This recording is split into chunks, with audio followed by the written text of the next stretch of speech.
میں اپنے تمام دوستوں سے کہتا ہوں کہ اپنی بیویوں سے محبت کرنا عبادت ہے، ان کی خطاؤں کو معاف کرنا عبادت ہے۔ لہذا ایک بزرگ نے خواب میں دیکھا جس نے نمک تیز کرنے کی خطا کو اپنی بیوی کا معاف کیا۔ پوچھا کیا معاملہ ہوا؟ اس نے کہا کہ اللہ تعالیٰ نے فرمایا کہ تم نے میری ایک بندی کی خطا معاف کی، نمک تیز ہو گیا تھا، اس کے بدلے میں تمہاری تمام زندگی کی خطاؤں کو معاف کرتا ہوں۔ لہذا جس کو اپنی معاف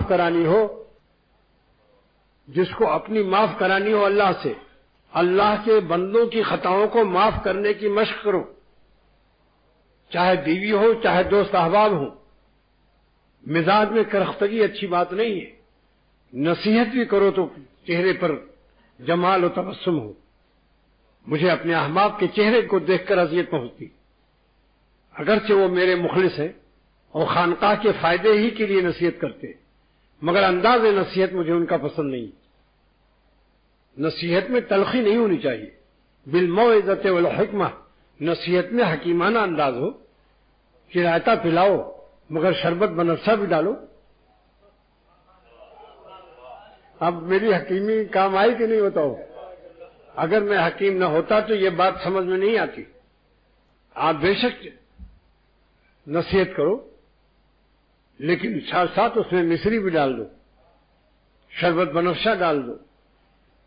جب بھی ہمارے استادوں نے عرق شہترا اور کڑوی دوائیں لکھی تو اس میں شربت و ناب کا اضافہ کر دیا۔ لہذا اس کا خیال رکھو، جب نصیحت کرو تو ایک آئینہ چھوٹا سا رکھو، اس وقت اپنے چہرے کی یبوست و خشکی کو بھی دیکھو کہ دوسرا تنگ و عاجز نہ آ جائے، تمہاری موت کی تمنا نہ کرنے لگے کہ یہ شخص ہمارے لیے ایک نہایت تلخ شخصیت ہے۔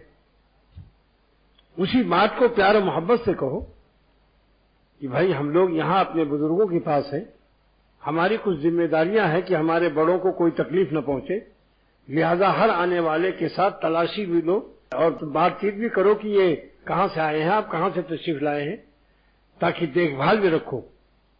مگر چونکہ مزاج میں اعتدال نہیں ہے لہذا گفتگو لش مار ہوتی ہے، اس ظالم کو احساس بھی نہیں ہوتا کہ میری گفتگو میں اس وقت کتنی تلخی ہے اور کس ڈگری کی تلخی ہے۔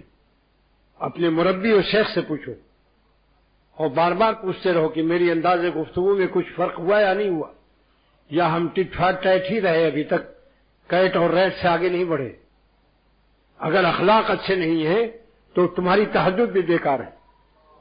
حدیث میں آتا ہے اکملکم ایمانا احسنکم خلقا، سب سے کامل ایمان اس کا ہے جس کے اخلاق اچھے ہوں۔ اس طرح سے رہو کہ اگر انتقال ہو جائے تو بچہ رونے لگے کہ بڑے پیارے آدمی تھے۔ نصیحت کرو مگر خادمانہ نصیحت کرو، مخدوم بن کر کے نصیحت مت کرو، خاص کر جو اپنی اصلاح کے لیے آئے ہوئے ہیں یہاں۔